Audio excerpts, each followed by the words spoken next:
Okay so हम बात कर रहे थे जो डिफरेंस होता है किसी भी दो टर्म्स का, जैसे कि इसमें बोला है कि we have to find out the difference of the difference between their four terms. So difference will always be positive, right? तो दैट्स व्हाई अगर आंसर -7 भी आता है तो भी डिफरेंस को हम 7 ही लेते हैं। हाँ जी मिस्टर समर्थ। सर मैं वही कह रहा था, जैसे अगर हमने एक को ले लिया A1, ए हाँ जी। और दूसरे को A डैश ले लिया, तो A माइनस ए डैश या A डैश माइनस ए दोनों खुद से ही डिफरेंस निकाल सकते हैं। तो अगर एक ऑप्शन -7 का भी हुआ तो हम हमें कौन सा करना चाहिए? 7 ही करना चाहिए, क्योंकि मैंने जैसे बताया कि डिफरेंस इज ऑलवेज पॉजिटिव। तो डिफरेंस क्योंकि पॉजिटिव होता है तो आपको आंसर हमेशा पॉजिटिव में ही करना पड़ेगा, राइट? चलिए तो नेक्स्ट पे आते हैं 19th क्वेश्चन के बाद।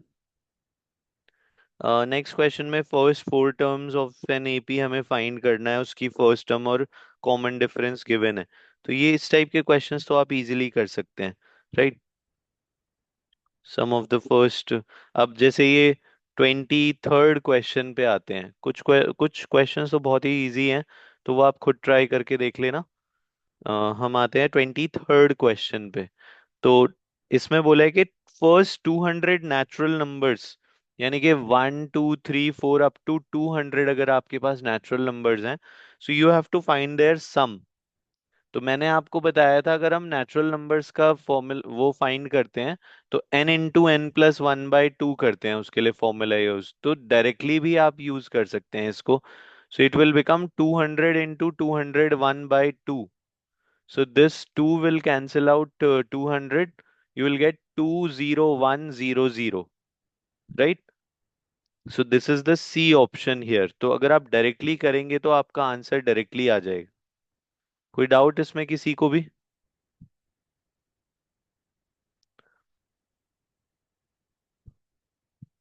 I hope this is clear. Okay, just a second.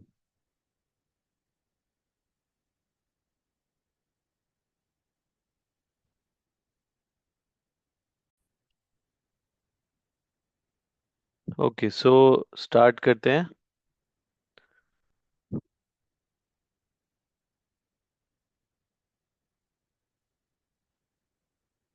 चलिए नेक्स्ट पे आते हैं। इसके बाद 23rd क्वेश्चन हमने कर लिया है। इसके बाद हमारे पास नेक्स्ट जो क्वेश्चंस है वो सिमिलर टाइप के क्वेश्चंस हैं, उनमें सम फाइंड करना है। तो मैं एक क्वेश्चन इनमें से करा देता हूँ, बाकी आप ट्राई कर लेना इसमें से। इजी क्वेश्चंस है। तो एक 24th क्वेश्चन देखते हैं इसके बाद।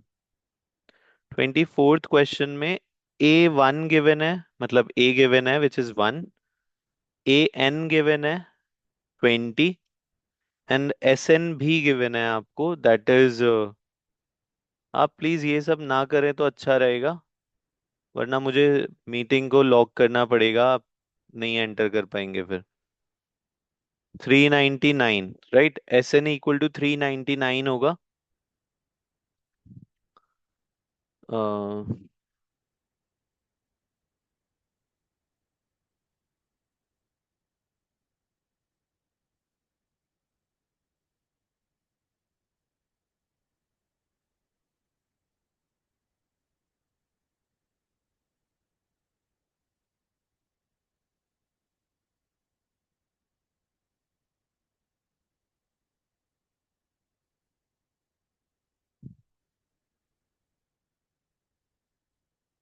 ओके सो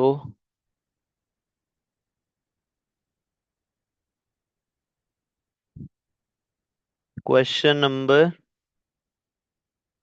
24th हम कर रहे थे। A = 1 है, AN = 20 है, एंड SN = 399 है। सो SN, AN and A given है, और आपको इसमें N की वैल्यू फाइंड करनी है। तो हम एक एक करके करते हैं। फर्स्ट ऑफ ऑल, AN जो होता है वो L ही होता है, राइट? लास्ट टर्म ही होता है, जैसे कि हमने देखा था। तो इसलिए हम SN का फॉर्मूला लगाएंगे जिसमें A+L वाला फॉर्मूला होता है। तो हम इसको ऐसे भी लिख सकते हैं, N/2 A + AN। A plus L की जगह पर ऐसे भी लिखा जा सकता है. So now we will put all the values here because we want to find out the value of N here. तो ये हो जाएगा आपके पास 399 into two equal to N into 21. So N की वैल्यू यहाँ से आ जाएगी 399 into two divided by 21. Right. ये वैल्यू आ जाएगी आपके पास.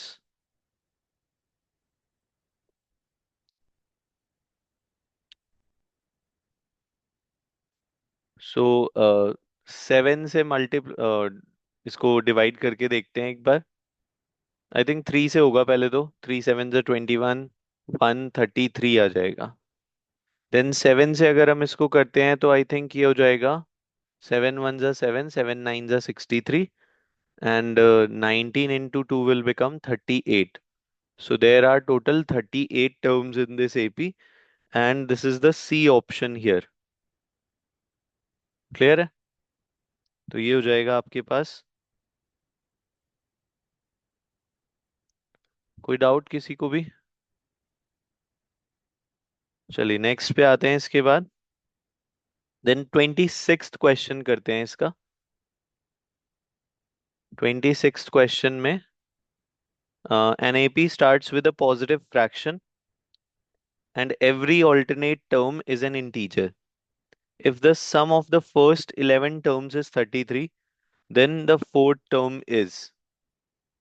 Okay. So positive fraction first term है and every alternate term is an integer.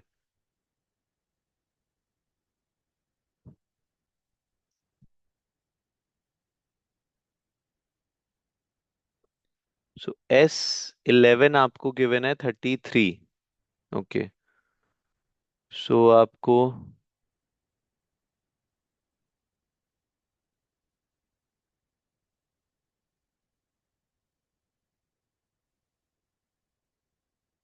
11/2 2a plus 10d is equal to 33 हो जाएगा. टू कॉमन लेके कैंसिल हो जाएगा तो ये हो जाएगा 11/2 into two a plus 5d equal to 33. So two cancel हो गया एंड 11 भी उधर जाके डिवाइड हो जाएगा. So a plus 5d is equal to 3 हो जाएगा. Right. Which means a plus 5d equal to 3 हो गया. विच मीन्स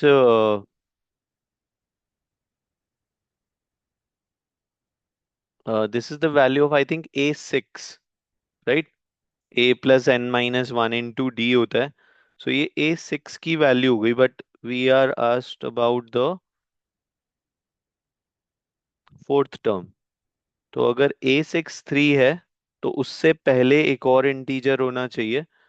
क्योंकि इन्होंने बोला है कि हर ऑल्टरनेट टर्म जो है वो एक इंटीजर है. तो इसका मतलब a5 एक फ्रैक्शन होगा और a4 फिर से एक इंटीजर होगा. राइट. तो अगर a4 एक इंटीजर होगा तो a4 it should be equal to 2 then. क्योंकि 3 से पहले एक 2 ही इंटीजर आ रहा है. I hope this is clear.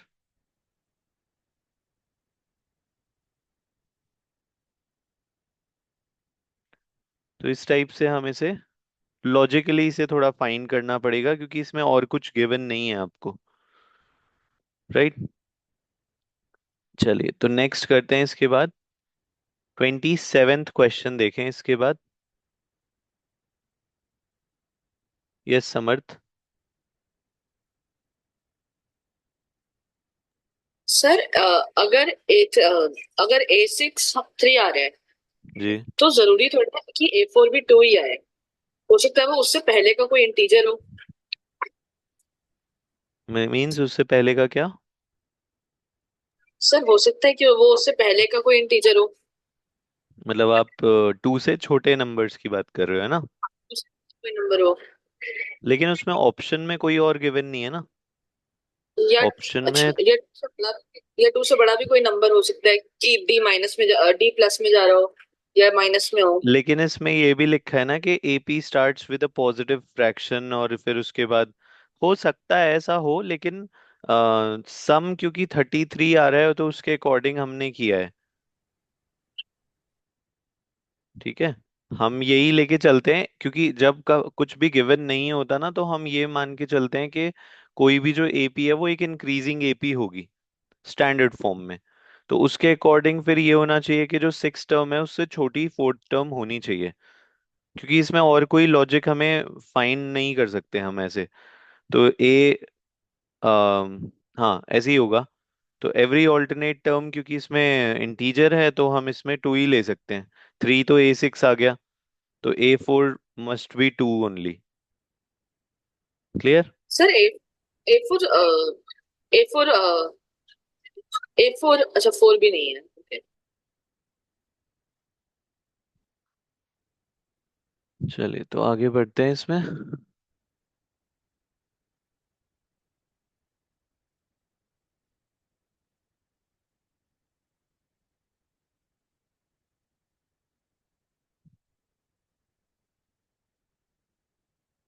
So 27th question करते हैं। If the sum of the first two n terms of 258 is equal to the sum of the first n terms of 57, 59. Okay, so there are two APs given. तो पहले वाले के जो 2n terms का जो sum है, it is equal to the n sum of the n terms of the second AP. So first AP जो given है वो है 2, 5, 8 and so on. तो इसमें जो A है वो 2 है, डी जो है वो 5 - 2 विच इज 3। तो इसमें से S2n फाइंड करते हैं पहले, which is 2n/2, 2a + 2n - 1 × d। तो ये फॉर्मूला लग गया। इसमें हम वैल्यूज पुट करेंगे तो ये हो जाएगा n × 4 + 2n - 1 × 3। ये आ जाएगा। इसको फर्दर सॉल्व करेंगे तो ये हो जाएगा 4 + 6n - 3। सो n 6n +1। सो ये आपका S2n आ गया। Now the second AP is 57, 59, 61 and so on. So इसमें जो A गिवन है वो 57 है, D will be 59 - 57, that is equal to 2। Right? तो ये 2 है।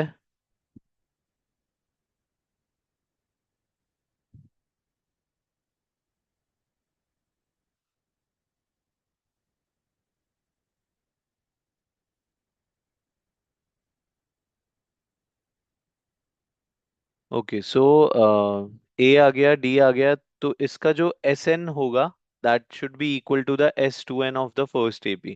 पहले हम SN फाइंड कर लेते हैं, n/2, 2a + n - 1 × d। सो ये हो जाएगा 57 × 2 is what, 114 + n - 1 × 2। So this will be 2 common आ जाएगा दोनों में से, तो ये बच जाएगा आपके पास यहाँ पर 57 + n - 1।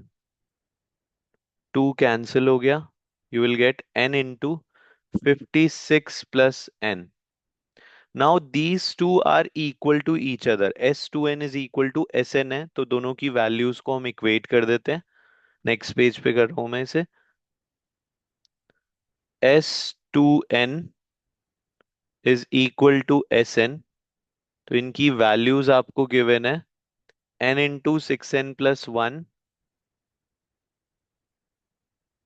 n × 6n + 1 is equal to n × 56 + n। Right? इन दोनों में ही n जो है वो कैंसिल हो जाएगा, you will get 6n + 1 is equal to 56 + n। So 6n - n इनको ट्रांसपोज कर देते हैं।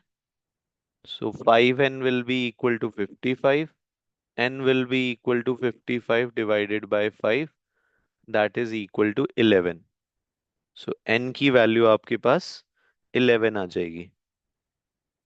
Right? So B option is the answer. So this is an important question.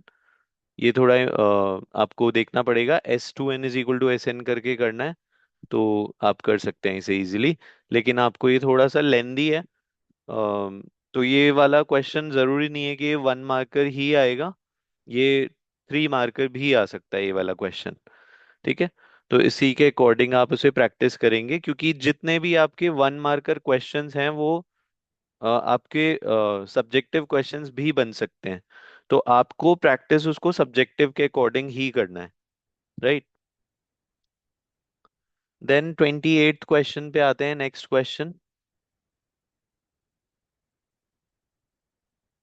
सो इसमें आपको एस एन की वैल्यू गिवन है, कॉमन डिफरेंस गिवन है.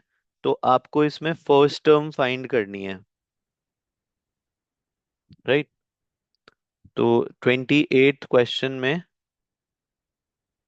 Sn = 3n² + n. Common difference is d 6 है जो कि, and we have to find the first term.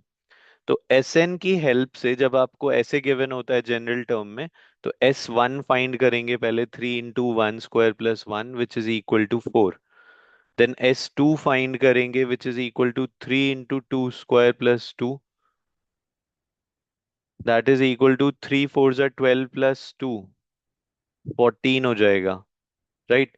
S2 हो गया, S1 हो गया, D6 हो गया. S2 - S1 अगर आप करते हैं तो उससे A2 फाइंड हो जाता है, बिकॉज A1 जो है वो S1 के ही इक्वल होता है, तो ये A1 हो गया. A2 जो है वो S2 - S1 आ जाएगा, विच इज 14 - 4, दैट इज = 10. और D is already given to you. अच्छा, इसमें सिर्फ फर्स्ट टर्म ही फाइंड करना था, तो इजी हो गया. फिर तो S1 ही होता है वो तो ये 4 डायरेक्टली आंसर आ गया यहाँ पर D. अगर और कुछ फाइंड करना होता तो और फर्दर भी कर सकते थे, तो यहाँ तक ही हमें करना था ये वाला क्वेश्चन. क्लियर है. तो इस टाइप से करना है. ऐसे ही फिर उसके बाद 29th क्वेश्चन में आपको 3 terms of the AP given है. We have to find the value of P. तो जब भी आपको 3 टर्म्स गिवन होते हैं, तो आपको क्या करना होता है. मैं आपको एक जनरल फॉर्मूला बता देता हूँ इसका. If a b and c are the 3 terms of an AP,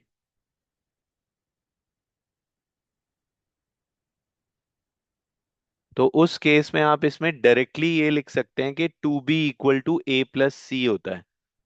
ये डायरेक्ट आप क्या कर सकते हैं, इसको यूज कर सकते हैं. ये एक आप कह सकते हैं प्रॉपर्टी होती है. क्यों? क्योंकि सेकंड टर्म जो होती है इसका double is equal to the sum of first and last. क्योंकि ये जो फॉर्मूला है बेसिकली डिफरेंस वाले, कॉमन डिफरेंस वाले फॉर्मूले से आता है. B - A = C - B. तो उससे बी को हम एक तरफ ले जाएंगे तो ये फॉर्मूला बन जाता है. तो आप डायरेक्टली इसको लर्न कर लेंगे तो इजी हो जाएगा आपके लिए. फॉर एग्जाम्पल ये 29th क्वेश्चन ही देख लेते हैं. तो इसमें ये जो टर्म्स गिवन है, P - 1 है, P + 1 है, और 2P + 3 है. These are the 3 terms of the AP. So the second term, इसका डबल अगर हम करते हैं, 2P + 1 = P - 1 + 2P + 3. राइट. तो इसको अगर हम ओपन करेंगे, 2P + 2 = 3P - 2 हो जाएगा. 2P - 3P = -2 - 2, -P = -4. कैंसिल हो जाएगा and P will be equal to 4. So ये वैल्यू आपकी आ जाएगी. So B option will be the answer. Clear. तो अगर आप इसको फॉर्मूले को डायरेक्टली यूज करेंगे, 2B = A + C, तो आपका फॉर्म आंसर बहुत इजीली आ जाएगा. आई होप इट इज क्लियर. तो सेम इसका नेक्स्ट 30th क्वेश्चन भी है, तो ये आप कर लेंगे. इसके बाद 31st क्वेश्चन में है. If ABC form an AP with common difference D, then the value of A - 2B - C. Okay. तो फिर से वही उसी टाइप का क्वेश्चन है. अगर 3 टर्म्स एपी में आई है, ABC, तो हमें पता है कि 2B = A + C होता है. राइट. और अगर मैं इस 2b को दूसरी साइड ले जाता हूं तो ये हो जाएगा a+c - 2b, और इधर रह जाएगा 0। और यही हमसे I think a - 2b - c पूछा गया है। आ,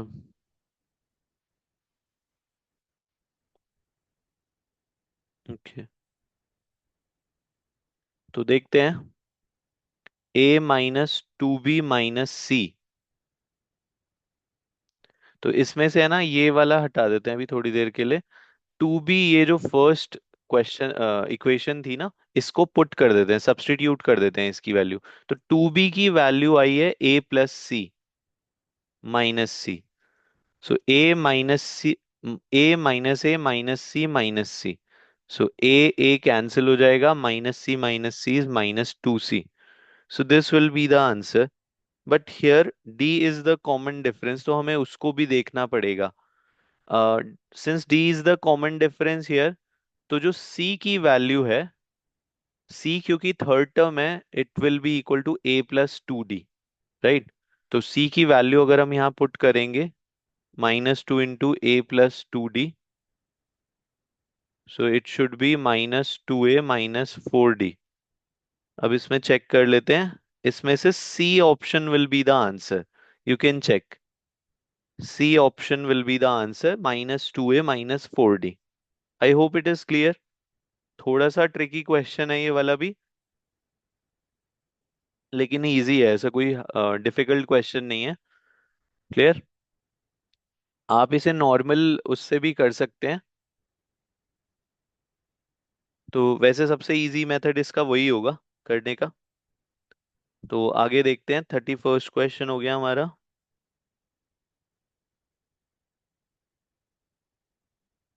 32nd भी कर लेते हैं इसके बाद। Three numbers in AP have the sum 30। Okay, तो S3 आपको दिया है।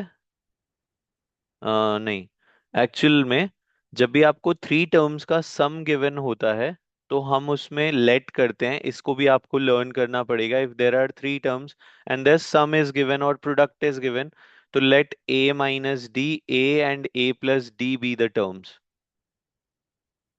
राइट। तो ये भी आपको लर्न करना पड़ेगा। तो अब इनका जो सम है, a - d + a + a + d equal to, आपको गिवन है ये 30 के इक्वल। सो यहाँ पर डी डी कैंसिल हो जाएगा, you will gate 3a = 30, a = 10। And this is the middle term actually. a जो था वो मिडिल टर्म था, तो 10 will be the answer here. तो ये आपका बी ऑप्शन आंसर हो जाएगा, राइट। तो इस टाइप से आपको करना होता है। तो ये दो तीन आप चीजें लिख सकते हैं आप अपने पास। If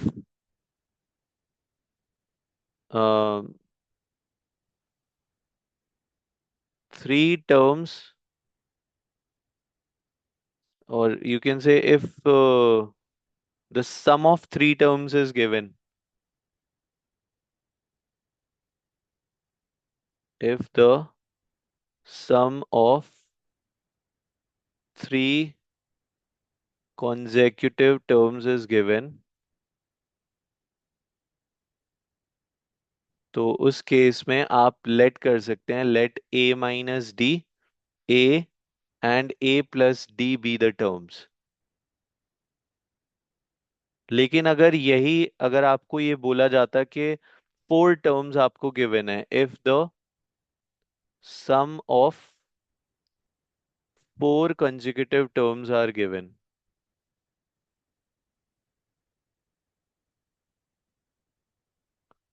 then in that case आप लेट करते a - 3d, a - d, a+d and a+3d be the terms, right. तो ये फोर टर्म्स के केस में थोड़ा सा चेंज कर देते हैं हम, -3d से शुरू करते हैं, a - 3d से, and then a - d, a+d, a+3d, इस टाइप से शुरू करते हैं। और अगर इसमें ऐसे ही फाइव टर्म्स अगर हो, if the sum of five terms is given, then in that case we have to let a minus 2d, a minus d, a plus d, and a plus 2d be the terms. So इस type से आप इसको change कर सकते हैं according to the given situation और given question, right. तो ये वाले टाइप के क्वेश्चंस आपके होते हैं, तो ये आप नोट डाउन कर सकते हैं, ये बहुत यूजफुल चीजें हैं जो आपको मोस्टली देखने को मिलेंगे। इसके बाद इसमें असर्शन रीजन क्वेश्चंस हैं 34th से, तो वो देख लेते हैं एक बार असर्शन रीजंस।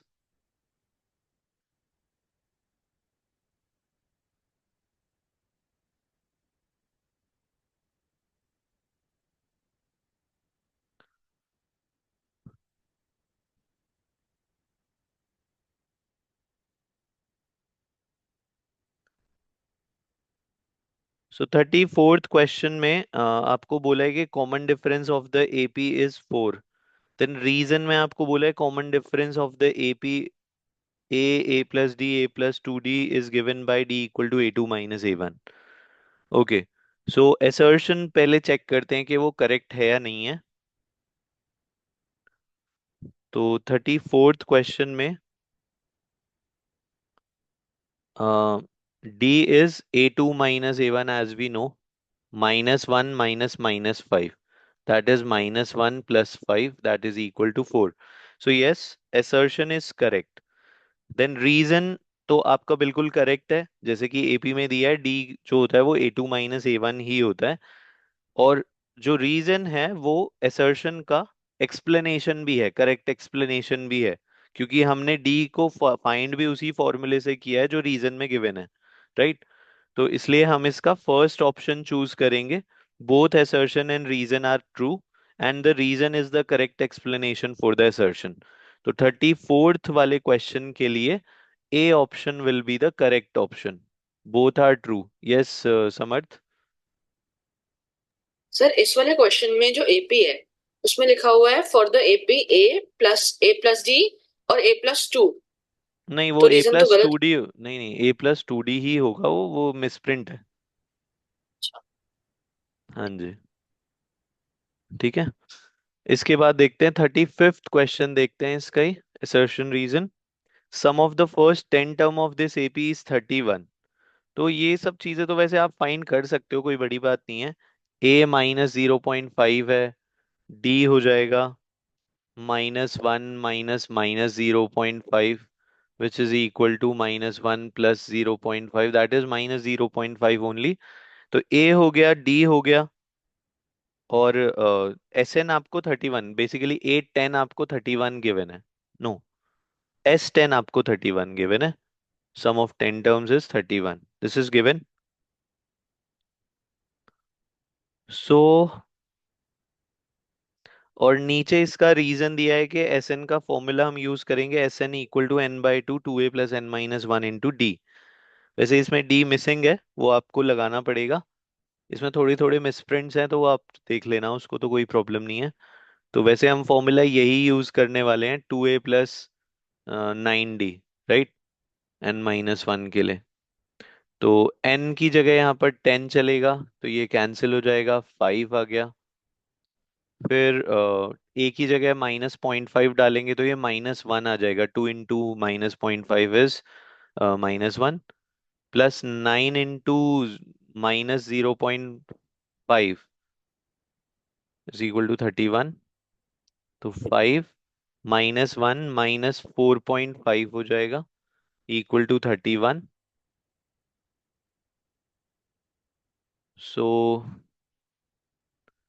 ये हो जाएगा 5 into -5.5 equal to 31। Okay, just a second. अच्छा, हमें ये 31 लेना ही नहीं है एक्चुअल में, यहाँ पर इसको तो हमें शो करके दिखाना है that the sum will be 31, क्योंकि हमें बाकी चीजें गिवन है। सो देखते हैं, इसका आंसर तो नेगेटिव आ रहा है, which means assertion is not true. वैसे भी ये एक्चुअल में -27.5 आ रहा है, which is not equal to 31, right. तो अगर ये 31 के इक्वल नहीं आ रहा है, तो इसका मतलब assertion is not true, assertion is not true but the reason is true. तो इसलिए हमारा जो आंसर हो जाएगा वो डी ऑप्शन हो जाएगा इसमें जो आंसर है, assertion is false but reason is true, right? तो इस टाइप से आप कर सकते हैं।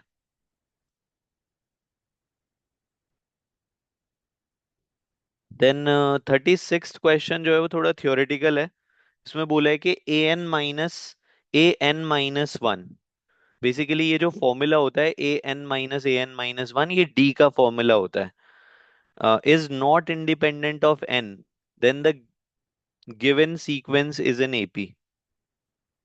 Okay, common difference d is equal to a n minus one is constant और इंडिपेंडेंट ऑफ n।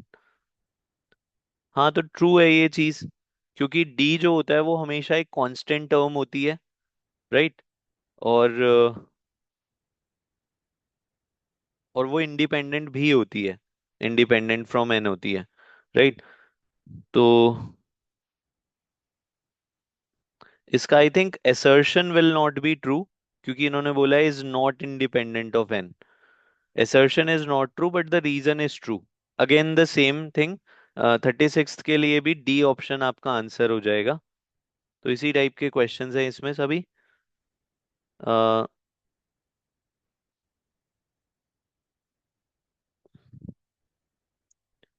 तो ये वाले तो आप कर लेंगे। 37 38 इजी हैं। 39th एक बार देख लेते हैं। 39th में एक तो आपको assertion में वही चीज दी है सेम, ए बी सी अगर एपी में है तो to be equal to a+c होगा। यस, दैट इज करेक्ट, क्योंकि अभी मैंने आपको बताया भी था कि थ्री टर्म्स अगर एपी में है तो आप मिडिल टर्म को डबल करके it will be equal to the sum of the first and last term. तो assertion is true, right? Then the sum of the first n odd natural numbers, तो 1 3 5 7 and so on up to n अगर हम देखें तो इसका Sn हमें find करना है। तो इसमें देखते हैं, n/2 2a+n−1 × d, ये फॉर्मूला लगाएंगे। इसमें जो a है वो 1 है और d जो है वो 2 है, राइट? तो ये 2 कॉमन लेके कैंसिल हो जाएगा। n/2 × 2, यहाँ पर बचेगा 1 + n−1। 1 1 कैंसिल हो गया, 2 2 कैंसिल हो गया, so the answer will be n², which means the reason is also true.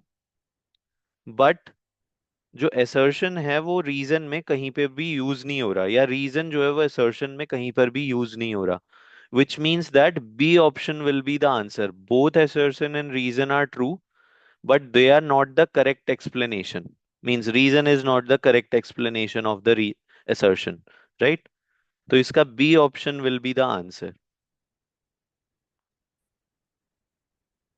सो इस तरीके से आपके ये assertion reasons हैं।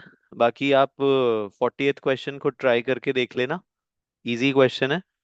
तो फिर उसके बाद हम इसके नेक्स्ट क्लास में 2 मार्कर 3 मार्कर और ये सब चीजें करेंगे, ठीक है? तो इसके हमने आज अ, ये वाले क्वेश्चंस कंप्लीट कर लिए हैं, जो जितने भी वन वर्ड क्वेश्चंस हैं। क्लियर?